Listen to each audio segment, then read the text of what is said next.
டேய் இந்த ஆக்ட் குடுக்குற வேலையெல்லாம் என்கிட்ட வச்சுக்காதடா. நீ யாருன்னு எனக்கு தெரியும், நான் யாருன்னு உனக்கு தெரியும், நம்ம ரெண்டு பேர் யாருங்கிறது இந்த ஊருக்கே தெரியும். உன்னை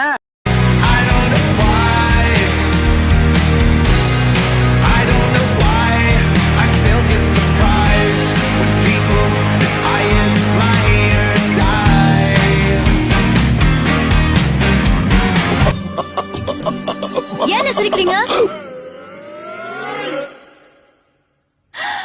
ஐயோ, ஏன் அழுவுறீங்க? சொல்றம்மா.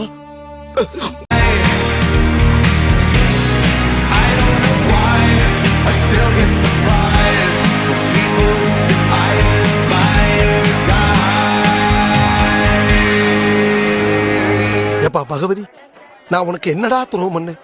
ஞாயிற்றுக்கிழமை ஒரு நாள் தான் வெளியே போய் ஃப்ரீயா சுத்திட்டு வர்றேன், அதையும் கெடுத்து மண்ணள்ளி போடுறிய, நியாயமாப்பா அது?